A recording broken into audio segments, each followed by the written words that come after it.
ఖమ్మంలో మరోసారి danger bells నెలకొన్నాయి. రాత్రి కురిసిన భారీ వర్షానికి మున్నేరు నదికి వరద పెరిగింది. దీంతో తెలంగాణ ప్రభుత్వం అప్రమత్తమైంది.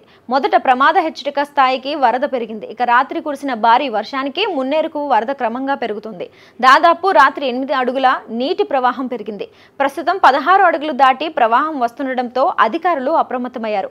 ఈ నేపథ్యంలో శివారు కాలనీలను అధికారులు ఖాళీ చేస్తున్నారు. దాన్వాయుగూడెం, రామన్నపేట, ప్రకాష్ నగర్, మోతీనగర్ ముంపు ప్రాంతాల ప్రజలను అర్ధరాత్రి పునరావాస కేంద్రాలకు తరలించారు. మంత్రి పొంగులేటి శ్రీనివాసరెడ్డి ప్రజలు ఇబ్బందులు తలెత్తకుండా చూడాలని సూచించారు. మరోవైపు భారీ వర్షాలు, వరదలతో ప్రధాన నదులు పొంగి పొర్లుతున్నాయి. అయితే రాష్ట్రంలో రానున్న 3 రోజులు కూడా భారీ నుంచి అతి భారీ వర్షాలు కురుస్తాయని వాతావరణ శాఖ కూడా హెచ్చరిస్తోంది.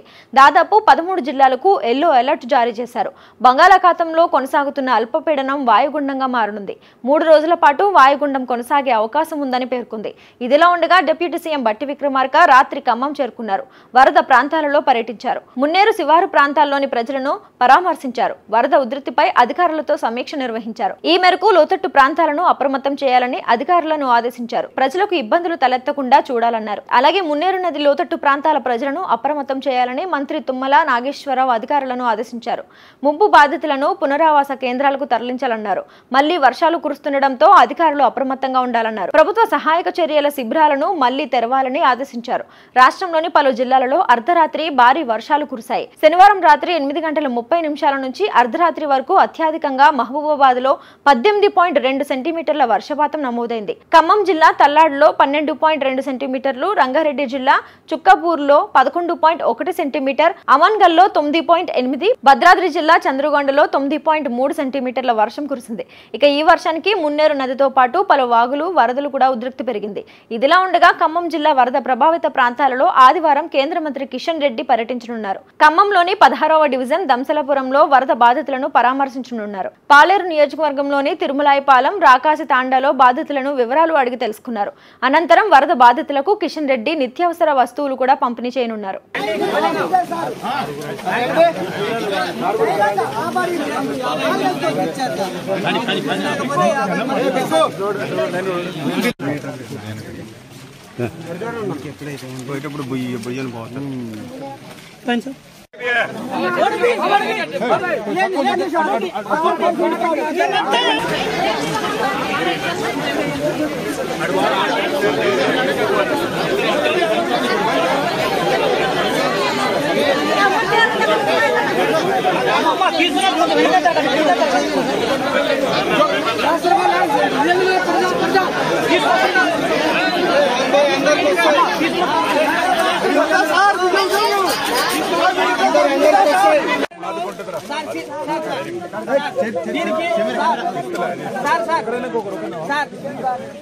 దీనికి కారణం సీతారామ ప్రాజెక్టు లో లెవెల్ కట్టడం వల్ల కానాలు 8 ఫీటే ఉన్నాయి సార్. కానాలు ఎక్కువ లేవు, లెంత్ లోడ్ ఎక్కువ అయ్యి మొత్తం తిరిగి వచ్చేసారు. మీరు ఒకసారి అబ్జర్వ్ చేయండి సార్. దీని వల్ల పరిశీలన చేస్తే ప్రాబ్లం అనేది మీకు అర్థమవుతుంది.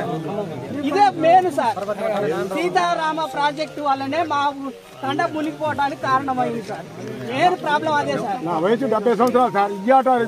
ఇయ్యాల ఇది వచ్చింది కానీ ఈడ మాత్రం ఇంతవరకు నీళ్ళు చుక్క అనేది రాలేదు సార్.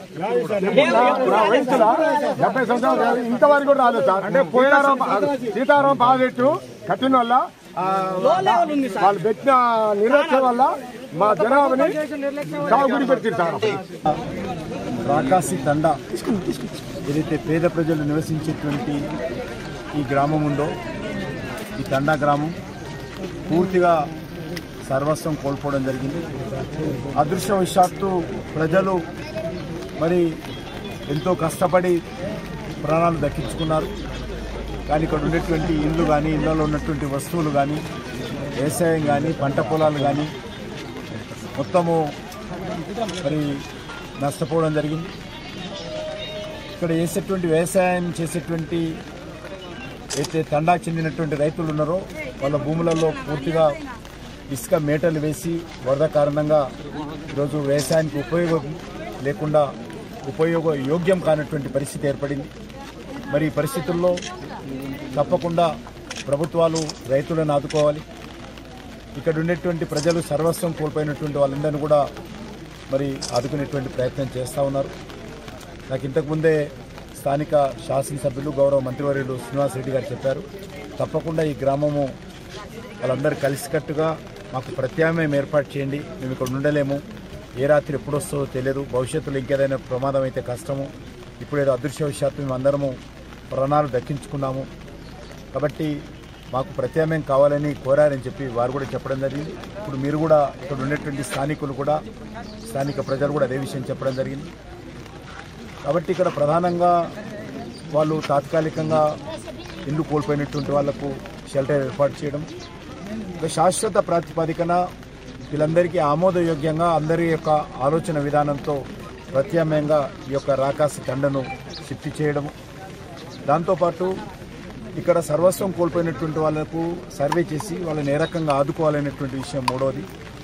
చివరగా ఏదైతే వ్యవసాయానికి సంబంధించినటువంటి పంట పొలాలు అయితే మరి ఇసుక మేటలు వేశాయో దాన్ని తొలగించేటువంటి ప్రయత్నం చేసి రైతులకు అన్ని రకాలుగా మరి ఆర్థిక సాయం అందజేసి వ్యవసాయం చేసుకునే విధంగా ప్రోత్సహించాలి.